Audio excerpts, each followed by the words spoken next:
is somebody that I'm just so proud to call a friend.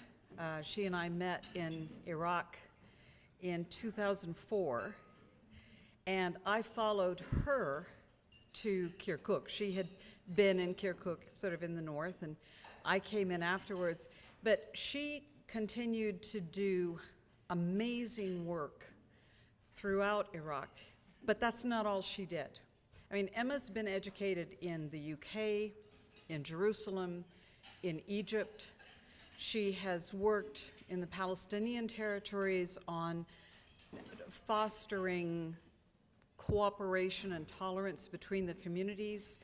She also served in various times and in various places as advisor, very close senior advisor to the commanding general in Iraq. In Afghanistan, she worked with the security program in Israel and Palestine. She has done things and reached out in ways that most of us would have neither the opportunity nor the will to do. But Emma right now is serving, and I have to read this part of it because it's a specific. She's director of Yale World Fellows and a senior fellow at the Jackson Institute at Yale, where she teaches Middle East politics. But one of the most important things that she has done lately is to take all of this experience and put it into a book. The book is much more than a history or simply a tell-all story. It is an exploration of how good people can try to do good things and still it goes wrong. The book, the full title, of course, is The Unraveling: High Hopes and Missed Opportunities in Iraq. It is available from Amazon. I encourage you to buy it and read it. It is worth the effort. And she has always also been doing a huge amount of writing for various world newspapers and journals. And what, you were sitting in the airport in Chicago and someone called you up and said, we need an op-ed. So she's in demand, and we're so glad to have Emma Skye here. Emma.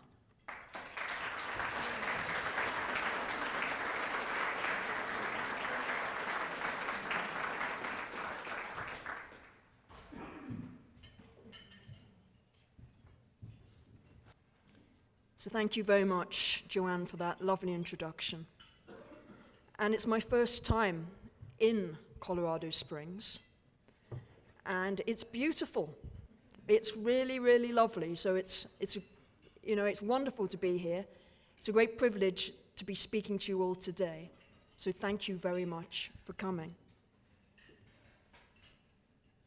So in 2003, the British government sent out an email asking for people to go out to Iraq for 3 months to administer the country before we handed it back to the Iraqis. 3 months, they said.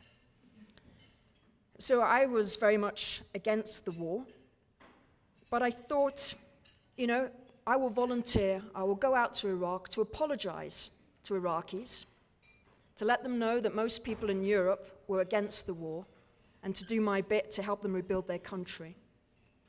And as Joanne had mentioned, I had spent the preceding decade working in Israel-Palestine, helping to build up the capacity of Palestinian institutions and to strengthen relations between Israelis and Palestinians. Now, before I went to Iraq in 2003, I didn't receive a briefing and I didn't know what my job was going to be. I got one phone call from somebody in the British government who basically said to me, get to RAF Brize Norton, it's a Royal Air Force base, get to RAF Brize Norton, jump on a military plane to Basra, and you'll be met there by somebody holding a sign with your name on it and taken to the nearest hotel. Well, it sounded plausible. It was June 2003, The invasion had been 3 months before. The war was apparently over. So I assumed that the British government knew what it was doing, it just hadn't told me. So I followed the instructions, found my way to RAF Brize Norton. I jumped on a plane, got to Basra, and quickly realized that nobody was expecting me. There was no sign with my name on it.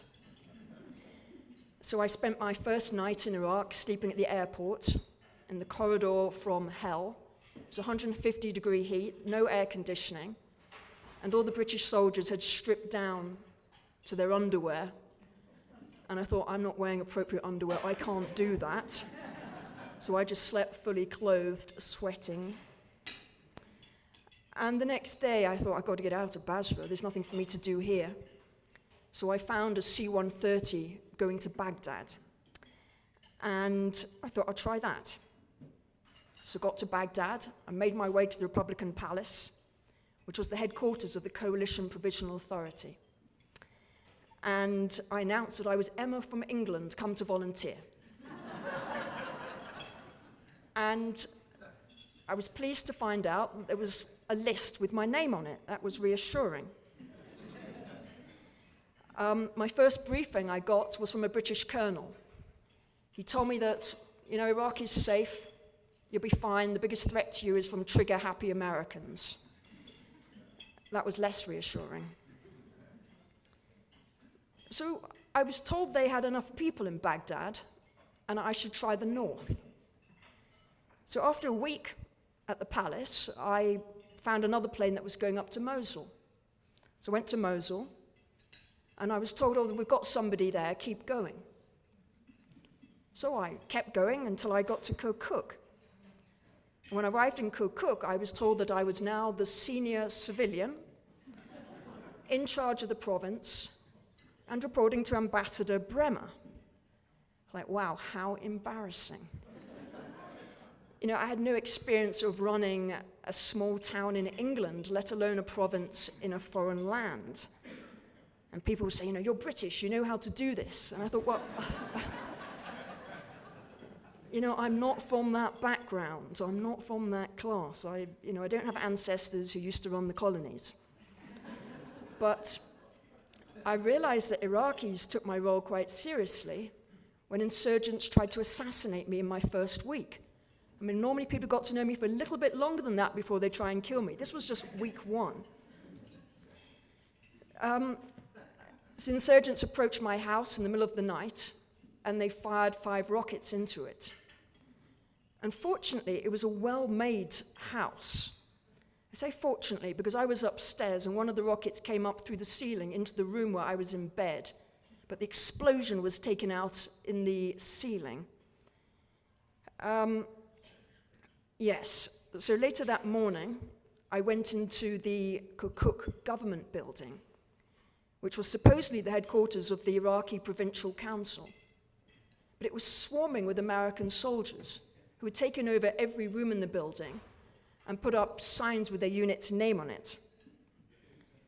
Now, I had never had any interaction with any military, let alone the US military. But I did, what you're told to do whenever you arrive in a foreign land. I grabbed hold of one of the soldiers and I said, take me to your chief. So the soldier was like, yes, ma'am.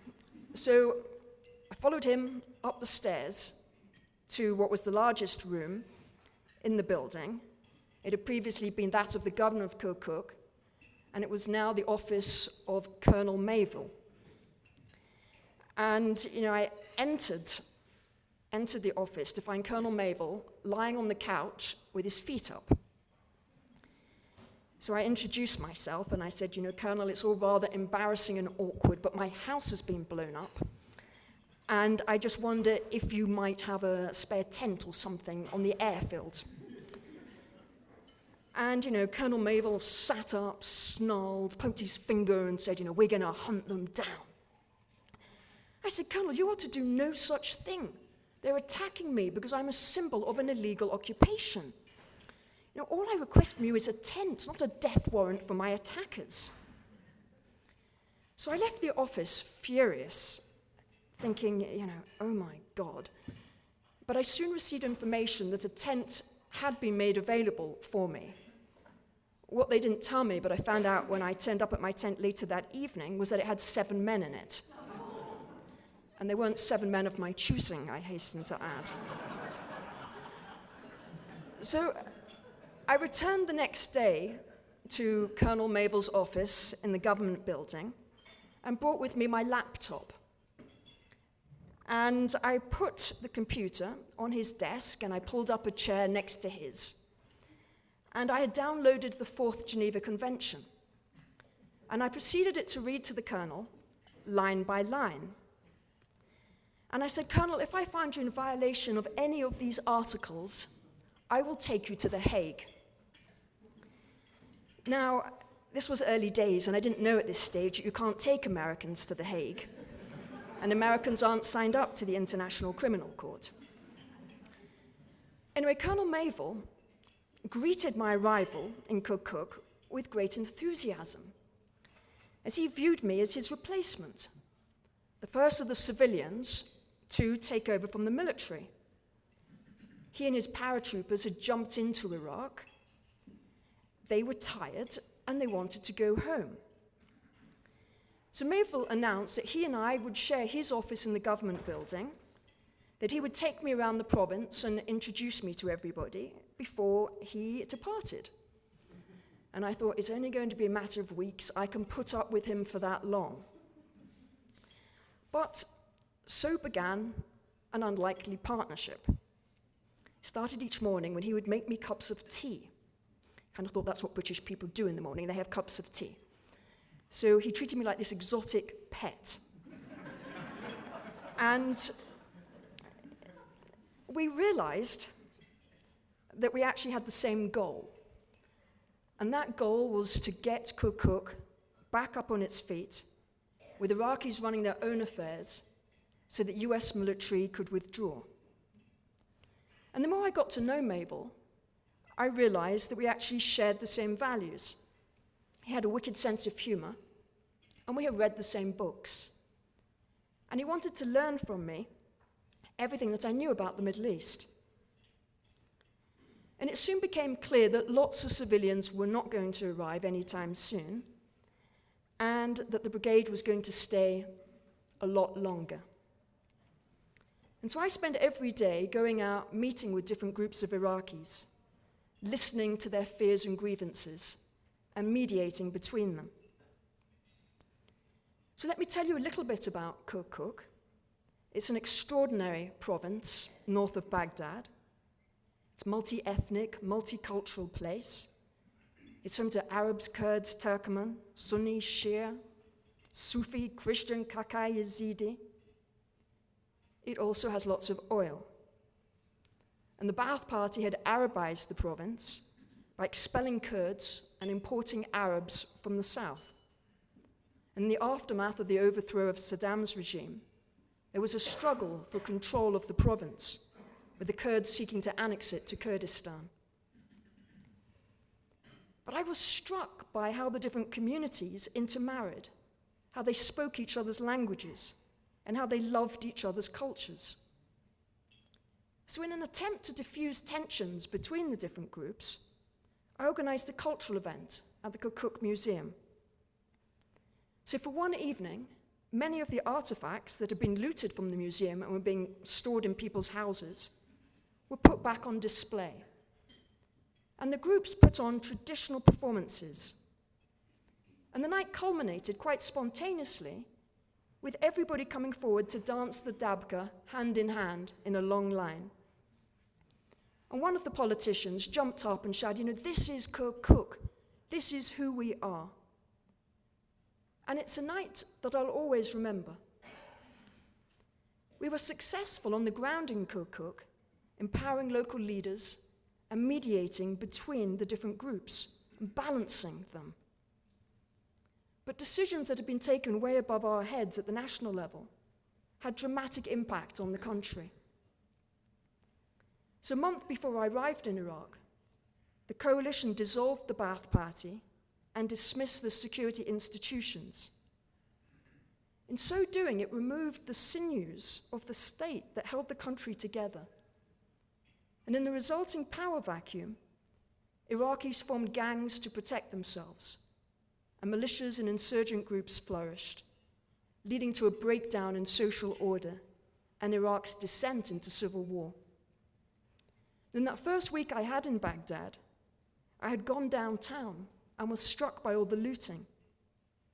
And I stood staring at this building, which had been, a beautiful old building, which had just been gutted. And an Iraqi man walked past me, and he said to me in Arabic, Alam Hobsi. This is a Hobbesian world. And I looked at him perplexed. And he repeated himself. He went, Hobbes, Hobbes. Obviously wondering, who is this foreigner, and why doesn't she know about Hobbes? And I was left wondering, who is this Iraqi man? And how does he know about Hobbes? And it was Hobbes who wrote that in the absence of the state and the life of man, solitary, poor, nasty, brutish, and short. So wind forward to 2006. I had just returned to the UK after a tour of Afghanistan, when out of the blue I received an email from General Odierno asking me to return to Iraq to be his political advisor. Now, I had met General Odierno back during my first tour because he had been the boss of Colonel Mayville. And, he was now being sent out to be the commander of all troops on the ground for the surge. But, when I got this email, I thought, oh my God. So I did what any sensible person would do, and I just ignored the email and pretended it had gone to my spam.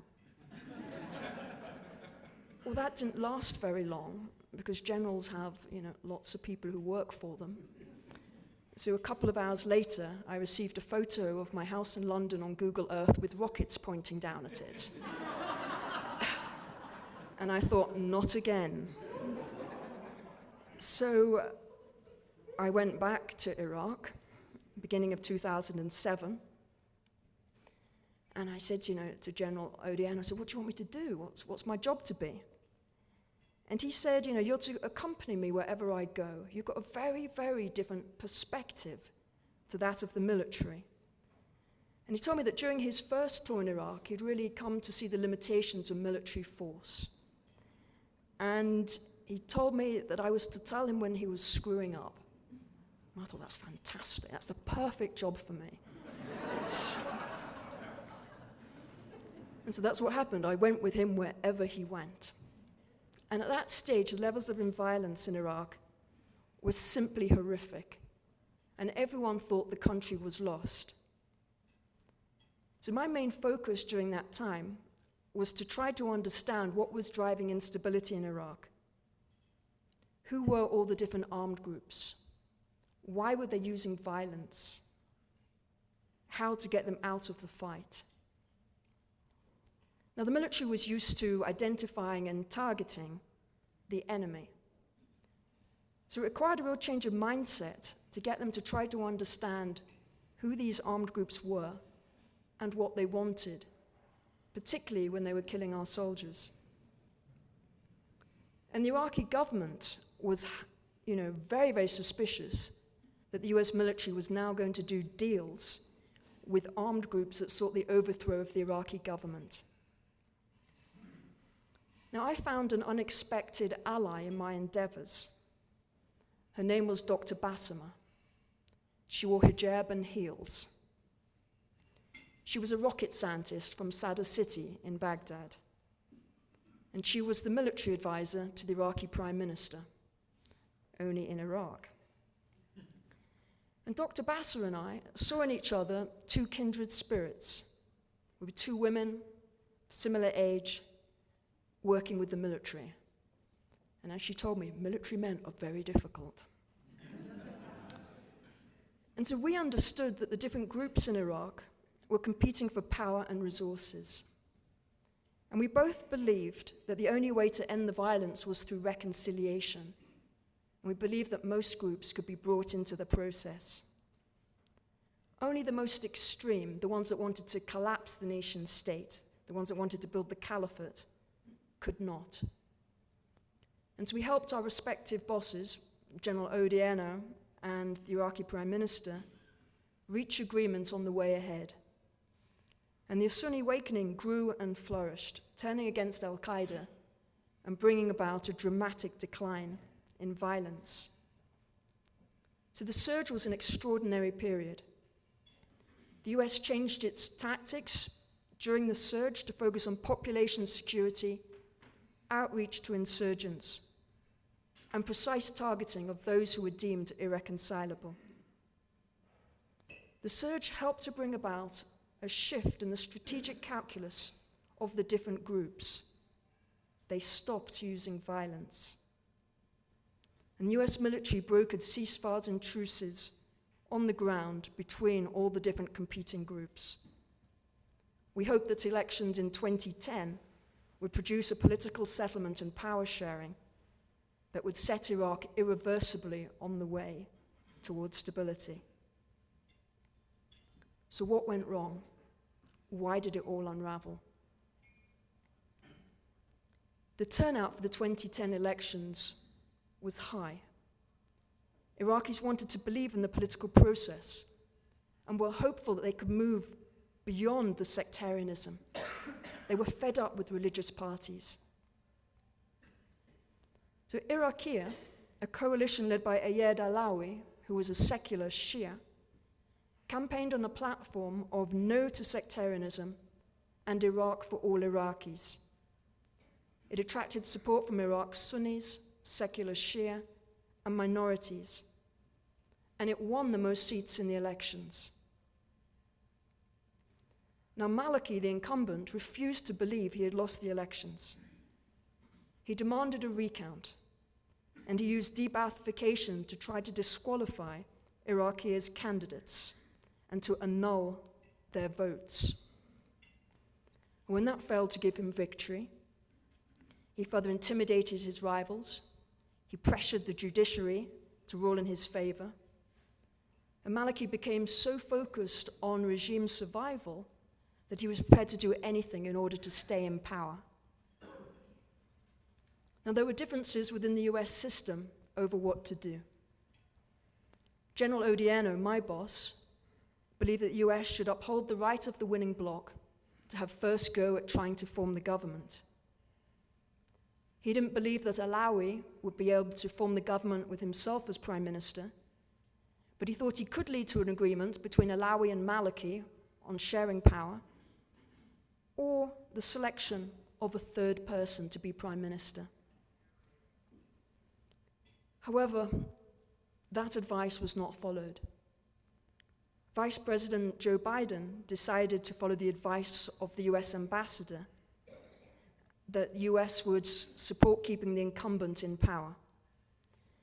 And this was based on the belief that Maliki was a friend of the US, that he would give us a follow-on security agreement to keep troops in country, and that he was an Iraqi nationalist.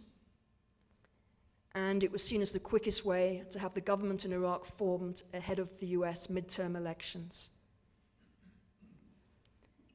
But the problem was Iraqi politicians had spent the previous 2 years trying to remove Maliki from power through a vote of no confidence in the parliament. They were fearful that he was turning into a dictator.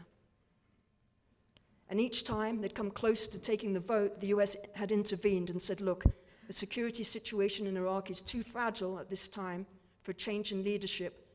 Wait until the national elections. But when the Iraqi people voted for change in 2010, the US once again tried to pressure the Iraqi elites to accept a second Maliki premiership. But Iraqia, the winning bloc, refused adamantly to accept a second Maliki term and kept insisting on their right to have first go at forming the government. Iran, in the meantime, sensed an opportunity to increase its influence by stepping forward to broker the formation of government, keeping Maliki as prime minister, but with the support of his arch rivals, the Sadrists, and with the condition that all US forces must be withdrawn from Iraq by the end of 2011.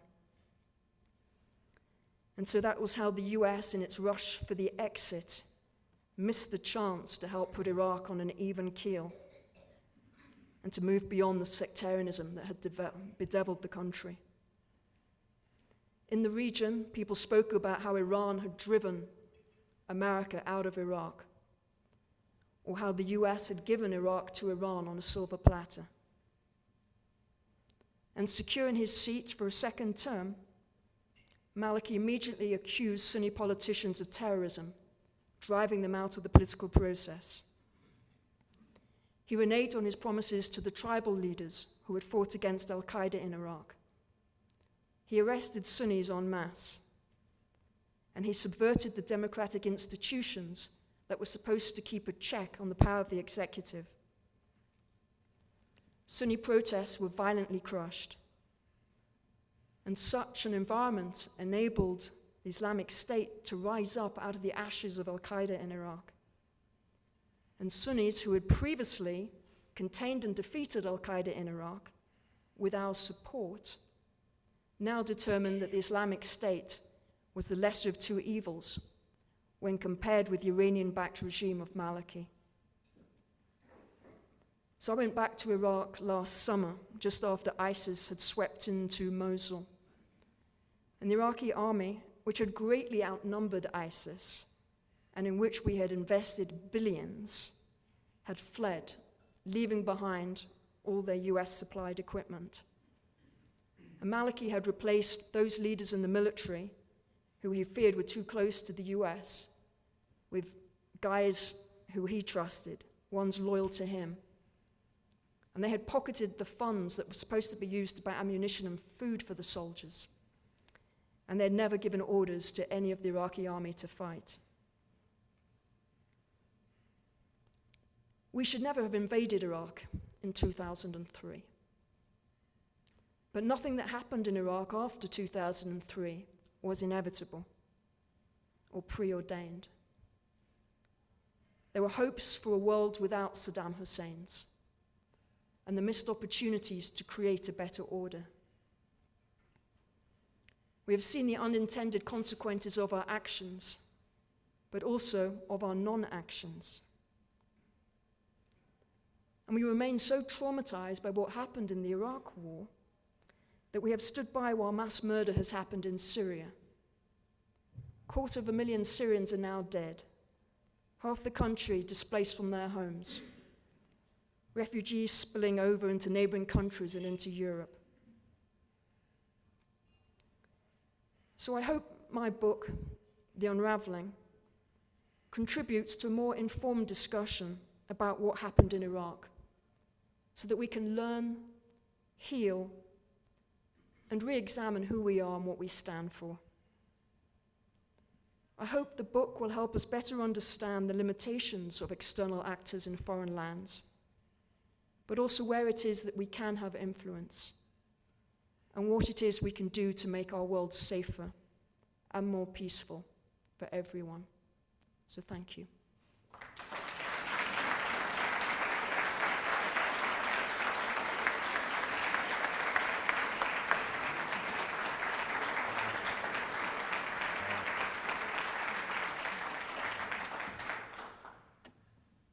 I think there might be a few questions. And we actually have a good amount of time to explore the implications of all of that. But Emma, thank you for your story and the lessons that you bring to us. So the floor is open. Whitney.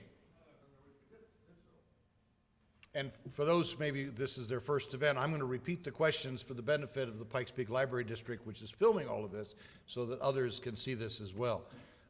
So if the mistake was to enter Iraq in the first place, was it a bigger mistake for us to leave? Yesterday, Ambassador Crocker testified for the Senate Armed Service Committee, and he spoke about the unintended consequences of intervention. But he said in his testimony that the unintended consequences of disengagement in the wrong way could be even worse. And I think really that's what we've seen in Iraq. Because the Iraq War and the way in which we left the country has changed the balance of power in the region in Iran's favor. And this has triggered this geopolitical competition between Iran on the one hand, and Saudi, Turkey, the Gulfies on the other, leading them to support these extreme sectarian actors in different countries, which is turning local grievances over poor governance into these regional proxy wars. So all this has happened in that power vacuum that has been created by the way in which we so rapidly disengaged from the Middle East, particularly from Iraq.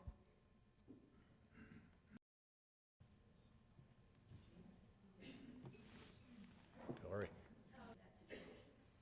Given the rise of the Islamic State in Syria, and now spreading out further into the region, is it too late for, and what was that phrase you used? Meaningful intervention on the part of the United States? Or I'll add to or anyone else.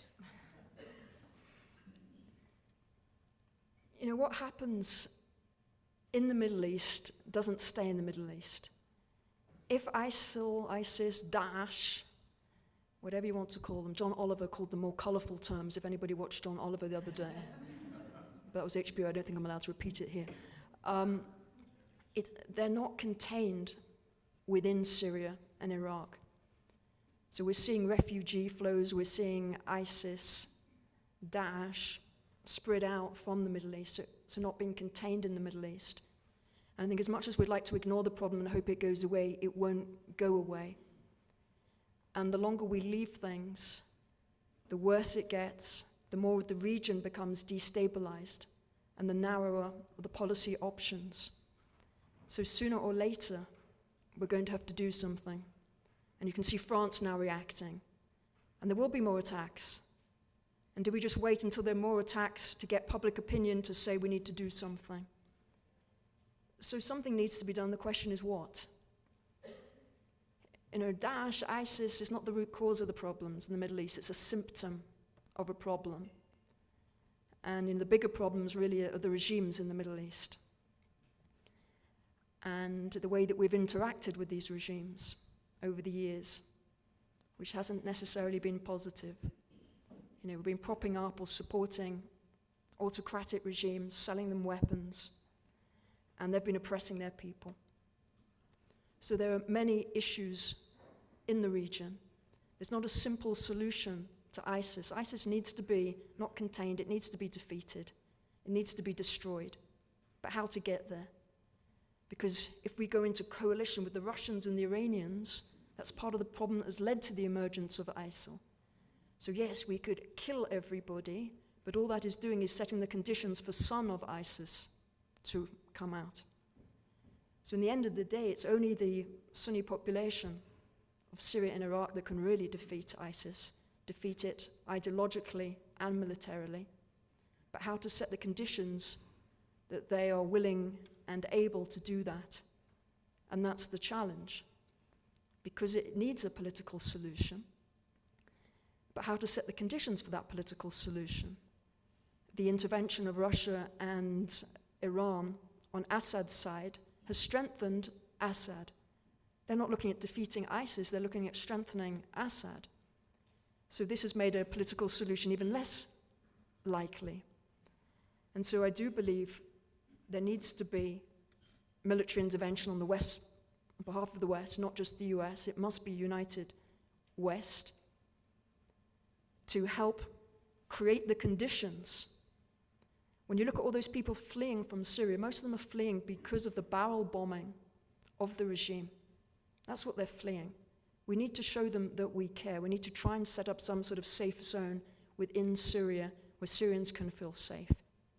We need to put pressure on the regime so that it's forced into negotiations.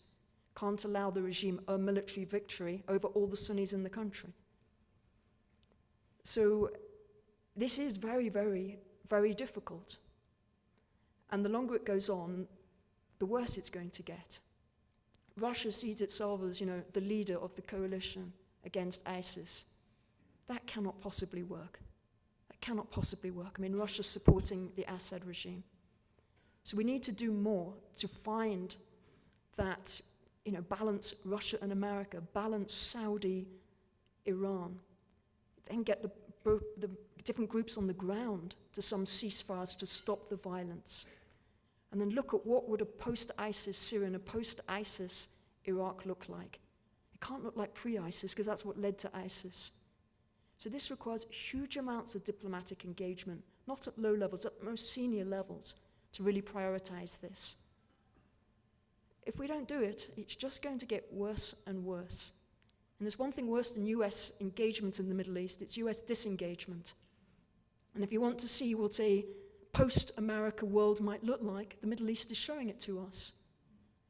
So did the Iraq War bring about the end of Pax Americana? It might prove to be that if we don't try and reflect more on what that world would look like. I believe that America does have a role to play in the world, and it needs to really internalize what's happened in the last decade and to look at the bigger picture, and the bigger picture is 70, 80 years of stability in the world. And if America withdraws from that, you're going to have Russia, you're going to have China, you're going to have all these non-state actors. And people are going to wonder what happened to that world order that, came out of two bloody, horrific world wars. And it'd be very tragic if not 9/11 itself, but the way in which we reacted to 9/11 leads to the end of Pax Americana. So that's a very long answer. If I can just follow up on that, in terms of the diplomatic engagement, there is a process, limited, meetings in Geneva involving the Russians, the Americans, the Saudis, and Iran. Would you critique that process? I think it's good that this process is happening again. When you mention all those people who are at those talks, you also didn't mention the group that's not at those talks, and that's the Syrians are not at those talks. So it's talks on ending the civil war in Syria that doesn't involve any of the parties on the ground. But it's a start because you've got to de-escalate the, Putin strutting the stage because he just wants to poke Obama in the eye. You've got to de-escalate the Saudi-Iran stuff. But this requires huge amounts of energy. I don't think we're going to expect any quick breakthrough. I spoke to somebody who works at the UN in Damascus quite recently, who said, he feared this was going to be like the Palestinian situation, that talks would go on to 25 years, that Syrians would be permanently displaced, permanently disenfranchised. And, you're thinking, stop, what would that mean for the world? Look what happened to the Palestinians after 48, and look at the levels of terrorism that were a response to that. If things are not done to end the Syrian civil war and to help Syrians go home, the security crisis that we're going to face for decades is beyond imagination. So these talks can't just be seen as talks for the sake of talks. Can't think that there's a possibility that Assad is going to stay in power after mass murdering his people. There has to be real serious talks that looks at, a post-Assad future. You can't just destroy ISIS. ISIS can't be destroyed until you've also removed Assad. So these things have to happen. And we really need serious, heavy lifting diplomatic engagement to make that happen.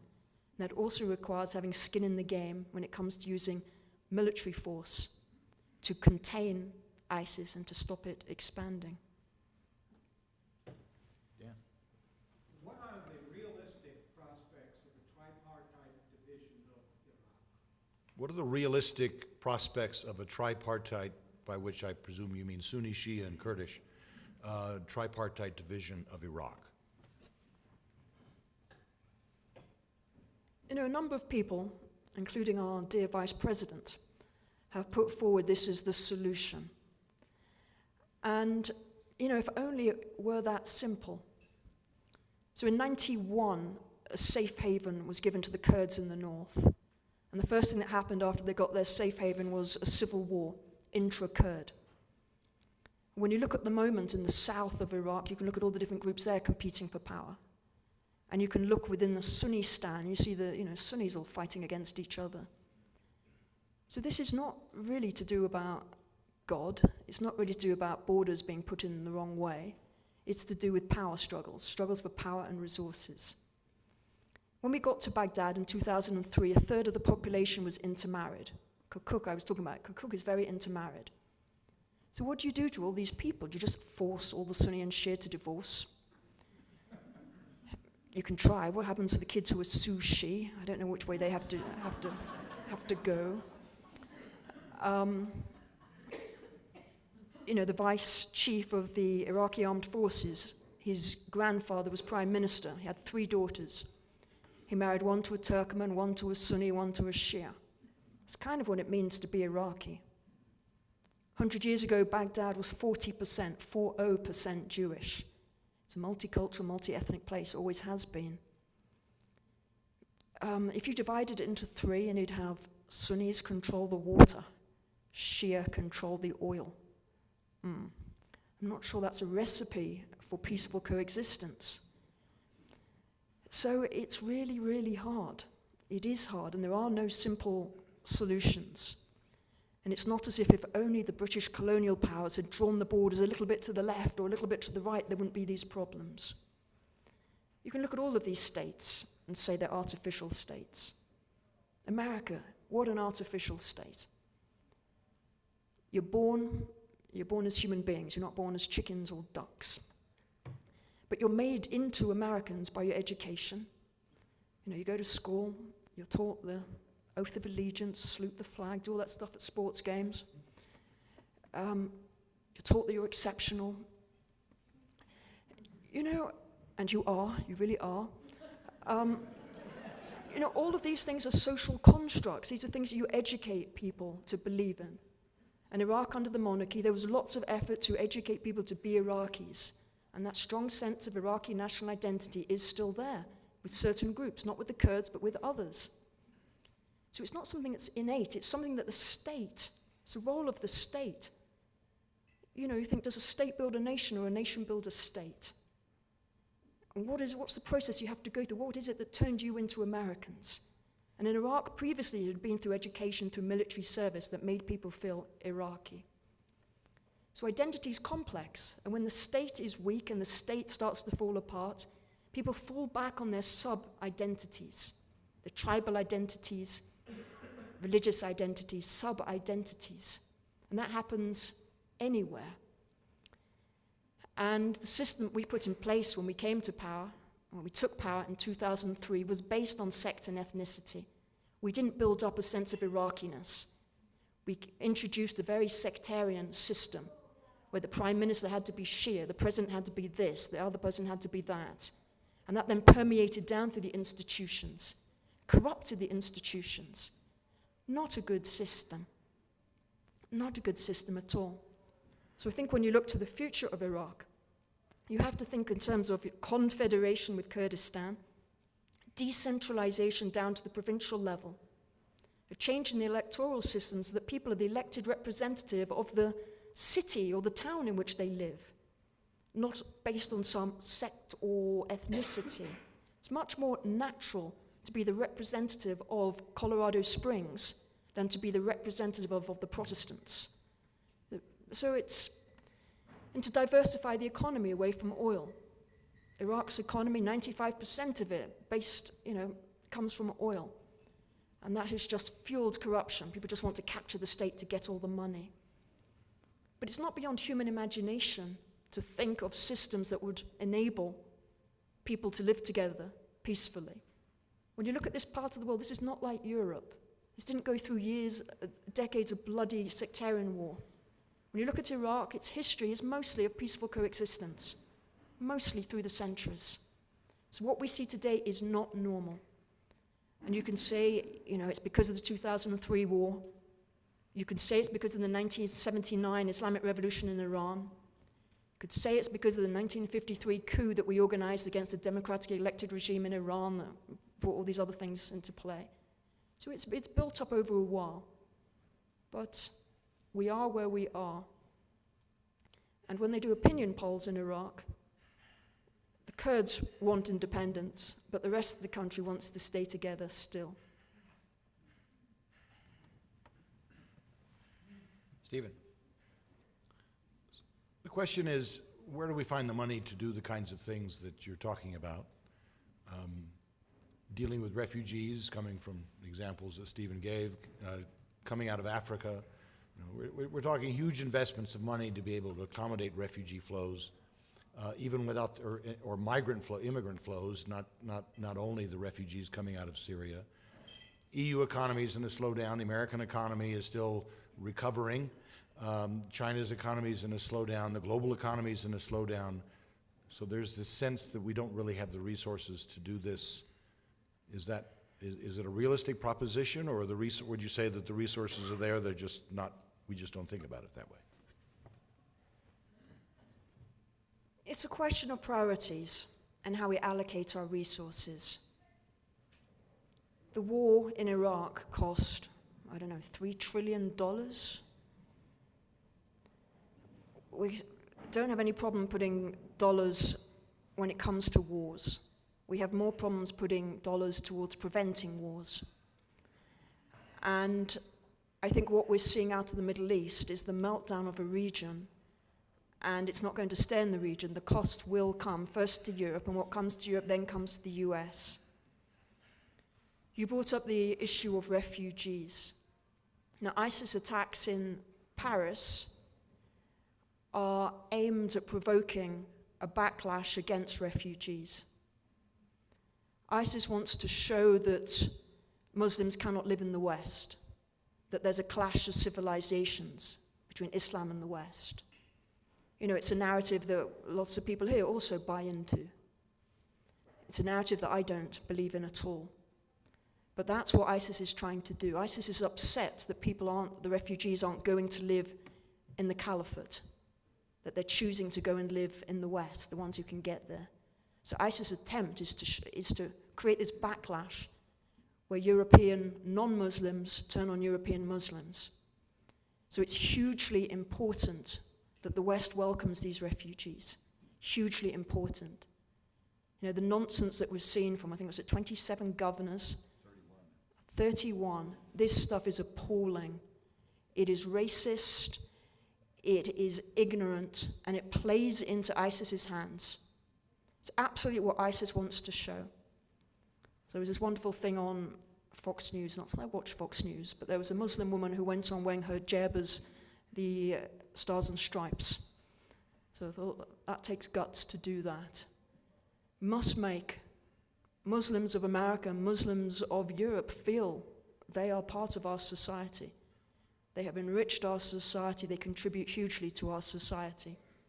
So doing everything we can to help those refugees is not only based on our values, it's not only based on what we stand for, it is a primary strategy for countering the ISIS narrative. And it's critical that we do that. The fear that, you know, all the fear-mongering is really, really damaging. And if that fear-mongering continues, you know, the costs that we're talking about now are going to be minimal in terms of the costs that are going to come in the future. So we have to address this issue now. And these refugees are flowing to Europe because of the civil wars in the region. So our primary focus must be on ending the civil wars in the region. We have to do more to stop those civil wars.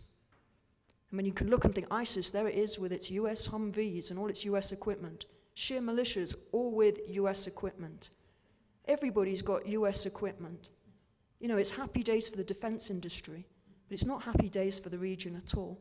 We've got to do what we can to de-escalate the violence and to stop these civil wars and integrate those refugees who've already made it to the West. And I do agree with them. Oh, thank you. I just want to make one more comment on refugees. Again, Ambassador Crocker in his testimony called for America to take 100,000 Syrian refugees. Two entirely separate questions. The first one is recalling the elections in 2010 and the advice that General Odierno and you and others were giving and the decision that came out of Washington to do something differently. Could you comment on the conversation flows, the information flows? How did people in Washington understand what was being said to them from people in Iraq? And the second question really relates to One hears about pressures from Iran. Is there pressure from Iran onto Washington with respect to shaping our willingness or unwillingness to intervene in that conflict? So going back to the 2010 elections, it's interesting because on one level, we talk the language of promoting democracy. At another level, we're just looking for a strong man who we can deal with. And in Afghanistan, you saw it was Karzai, Karzai, Karzai, until it wasn't Karzai. And in Iraq, it was Maliki, Maliki, Maliki. So, there were these strong disagreements about what to do. I mean, you could say the general, innocent, naive, actually believed in democracy and thought that's what we were doing, supporting democracy and upholding the political process. He was adamant that we shouldn't pick winners. It never works well when we pick winners. Support the process. That's critical. Because we've spent all these years dealing with these armed groups, convincing them that they could achieve their objectives through politics, not through violence, that change can come about through elections. That's what we had put all our effort into convincing them. And they kind of started to believe in this process by 2010. That's why we saw so many people turn out to vote. People who had previously been insurgents, people who had boycotted previous elections turned out to vote in this election. The first election is who seizes power. The second election, how they're going to exercise it. Will they give up power peacefully? It's critical, that second election. And these were the debates and the arguments going on.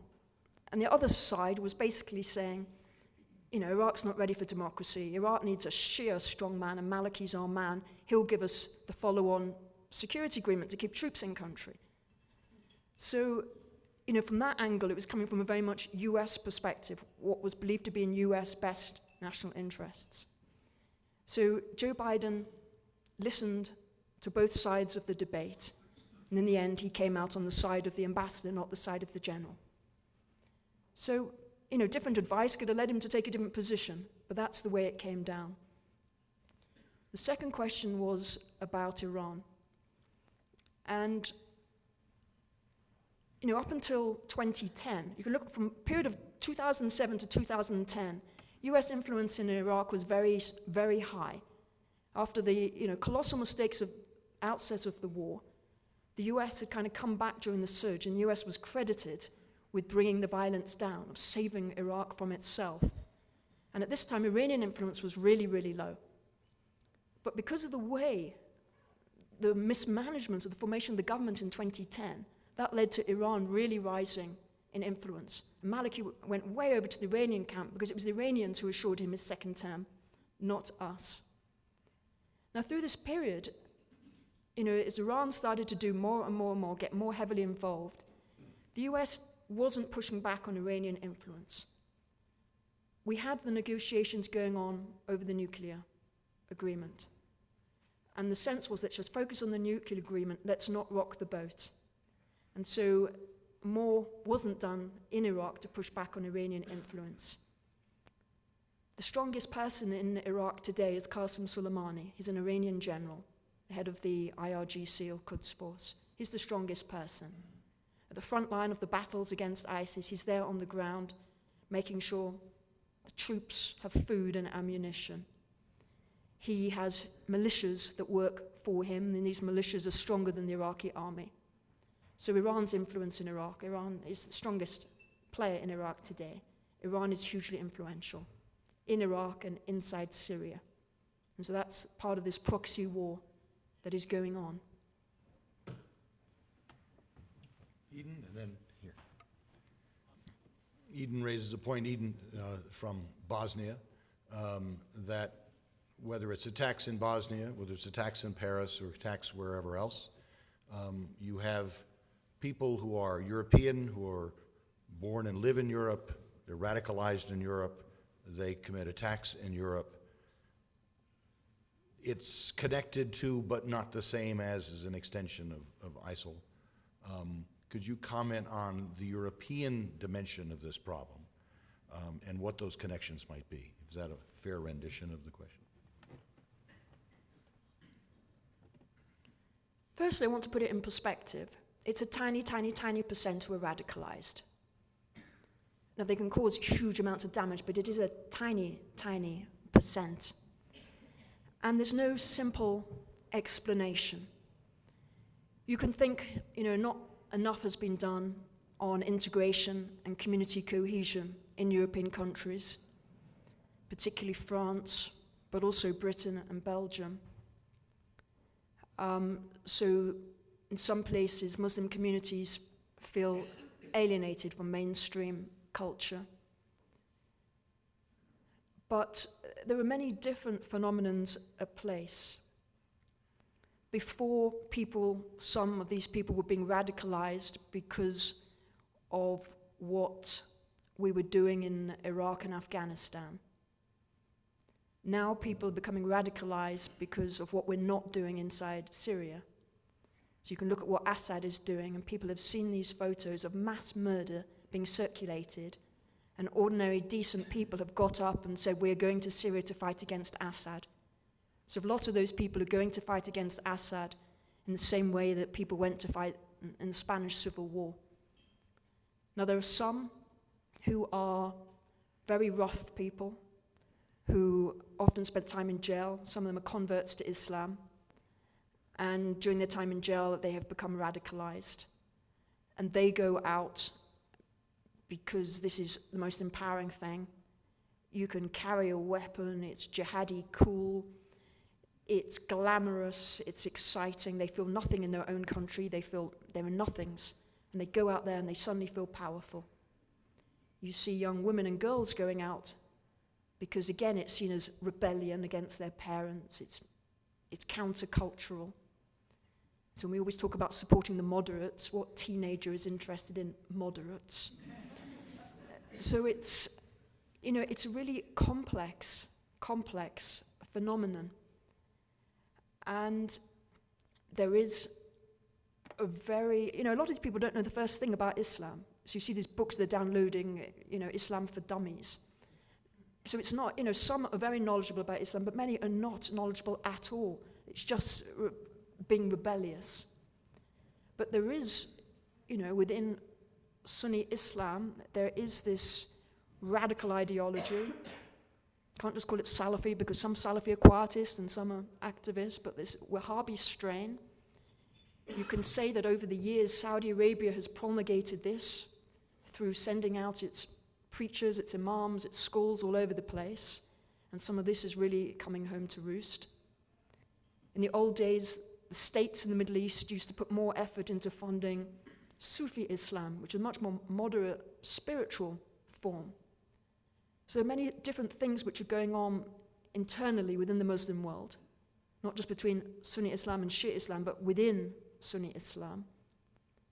So it's hard to pinpoint one phenomenon because there isn't one phenomenon at all. It's very complex, it's very difficult. I think what's important is to understand, not look for simple explanations, because there aren't. It's difficult.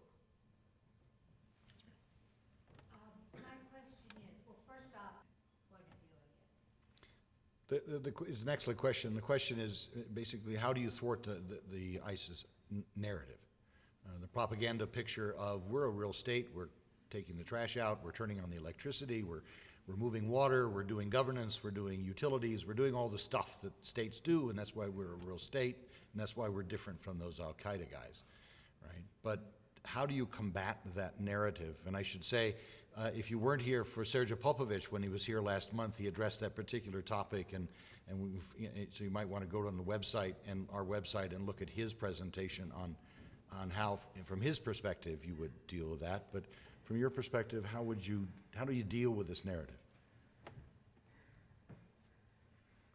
I mean, one of the videos they put out is of their health service, and it looks like the British National Health Service.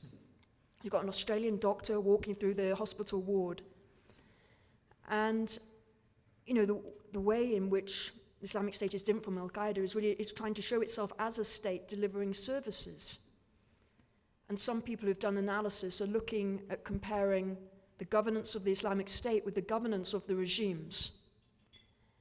And, how do you combat this narrative? You combat it by ensuring that the regimes provide better services than the Islamic State. And this is the problem that we have. The problem in Syria is the Assad regime. And the problem in Iraq has also been the regime. The regime in Iraq is less bad, but it needs to be more inclusive. And it needs to have, reform its system of governance. When you look inside Syria, and you think it's just beyond, really beyond appalling. When those protests started in Syria in 2011, and Joanne was there, when those protests started, those were secular activists. You would recognize them as young people in any country in the world. And Assad knew he couldn't withstand people like that. So he let out from his jails these terrorists, these Islamist extremists. He let them out knowing that they would take over leadership of the opposition. So this ploy is, sick. It was him for years that was allowing these extremists into Iraq to do bombings inside Iraq. So when people decide that the Islamic State is the lesser of two evils, and we can see how bad the Islamic State is, the solution to this has to be regimes behaving better, providing better services. If you ask young people in the Middle East where they want to live, they don't want to live in a place that's under Daesh, they want a place that looks like Dubai. That's what they want. And if regimes are providing that, then all the support from the Islamic State will go. People don't like the Islamic State, but they hate the Assad regime more.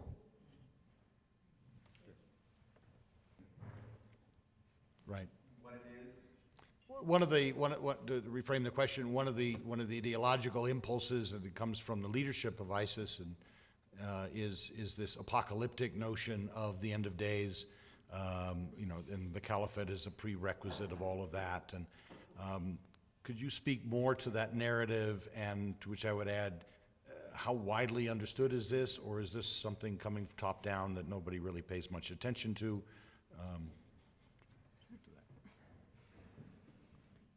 Yes, the end of days. I mean, you can understand when you look at the Middle East at the moment, you can understand why people think it might be the end of days.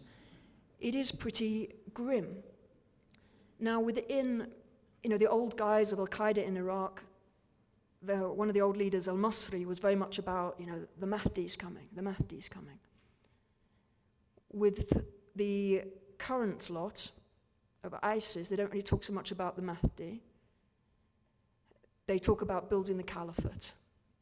And some, it's going to be the end of days, it's going to be in Darbik, in Syria, that's why they call their magazine after it. So some are apocalyptic, but not everybody is. I think when you look at the top of the Islamic State, Abu Bakr al-Baghdadi and people, I mean, he has got that vision, he's got a very strong vision. But for most of the foot soldiers, I think people have got different visions. For some it's rebellion, for some it's empowerment, for some it's just cool. It's really, really different. So when you look at some of the magazines they put out, or the management of savagery, they put out their strategies, but that doesn't mean to say that it's understood by everybody. I mean, some people may think they're bringing on the end. The others, it's about creating the caliphate. So it's a way of living in a better world. As we sort of go spreading democracy, for them, the ideal system is under the caliphate. That's a much more just system in their minds. And they're very much opposed to the traditional so-called secular regimes of the Middle East, which are just seen as corrupt and not delivering for their citizens. So the best book I've read on this recently is a new book by William McCant called ISIS and the Apocalypse. And he sets out in that the differing opinions very, very clearly. Good question. Premise is, if there's never going to be peace in the region as long as the Assad regime is there, so you have to change the regime, you have to do all of that. What does a military solution look like? What is the role of the military in bringing about that end? Is that fair? And is that a military person wearing a salmon bow tie? You're going to go far. We have a lot of military people incognito. Yeah. It's, it's a very good question. And there are no easy solutions to this. A lot of this is psychological. We've got to show that we're in the game, that we're serious, that we're not going to be pushed around by Russia and Iran. So this coalition, a US-led coalition with France, Britain, Western allies as well. So how to show the Syrian people that we care about them? One way is creating a safe zone so that they can flee there from Assad's barrel bombs. We must stop Assad's barrel bombs. He can't continue doing this. So providing a safe zone where he can't bomb is one way of doing it. So to try and create that better balance of power, I think a strategy at the moment is to, defeat ISIS and then look at Assad. And the problem with that strategy is most people want to fight Assad because they see Assad as a threat, not ISIS. So can you do both concurrently? Can you set in place a political agreement which looks at the price of peace being Assad steps down? Keep the regime. You don't want to collapse the regime, but Assad goes. And so while that is going on, you have these military actions that creates a better balance of power. You have the diplomatic actions that create some form of agreement for some transition. So that transition will be Assad goes, it will be elections. You have actions brokered by the UN to bring about local ceasefires. Stop the violence. Stop it. So it's often the trouble we get into is in our sequencing. And you can't just sequence it that way in a linear fashion. Some of these things have got to be concurrent. If we're not upping military force, we don't look serious. We have to be serious about this. We have to see this is in our national interests. Because if we don't deal with it today, it's just going to get worse. It's not going to get better. It's not going to go away. And that's really a call for action, but to deal with it wisely, because there isn't a military solution to this. It's using the military to create an environment that enables that political process to go forward and ceasefires to be found. Recalling back to 2010, we talked about General Odierno and the Vice President's decision. So what was the role of the President and the Secretary of State in 2010? So under President Bush stayed very much engaged in Iraq policy. He was always on the phone with the Iraqi leaders. He had, video conference with the Prime Minister every week. He was very, very much engaged. And he also let, General Petraeus lead the strategy, if you like. When there was regime change in the US, President Obama very much wanted to put back a traditional command and control, if you like. So he wasn't dealing directly with the military. He wanted to put that more back into a normal chain of command, so under the SecDef. And he didn't want to be personally involved with Iraq, but he wanted to show that he was concerned with Iraq by putting his vice president in charge of Iraq. Now, I think he did it with the right intent, but it was just the wrong person. Because in people's minds, Vice President Biden is a very, very nice man. He's a very nice person. He just got the wrong instinct for Iraq. He kept going on about his Irish grandfather hated the British, it's in the blood, it's genetic. So it's not genetic. People can change. And if there's anybody who understands that people can change, it's President Obama. But he put Joe Biden in charge of Iraq portfolio, which meant that Secretary of State Clinton wasn't involved in Iraq. It was all given to Biden. So she was dealing with the rest of the world minus Iraq. And Biden had the Iraq portfolio. And in Iraqis' minds, Biden's the guy responsible for the Biden plan to partition the country into 3 bits. Now, that's not exactly what he said, but that's what's seen in the region. So they think this is a US conspiracy to divide the country and keep it weak. And so that wasn't taken into account. But that is why Vice President Biden was there for those critical decisions, which, alas, were the wrong decisions. Ladies and gentlemen, it is my unfortunate duty to say that we are over time and we have to cut off the questions. I know there were many people who wish to ask questions, and I think you'll be able to hang around just a little bit. But I need to call this formal session to a close. On behalf of the World Affairs Council, This will not help you if they start throwing rockets at you. You can throw it back at them, it may not help, but otherwise, hopefully, it's a memory and a memento of your visit to Colorado Springs. Thank you very much, Emma. Thank you very much. Thank you.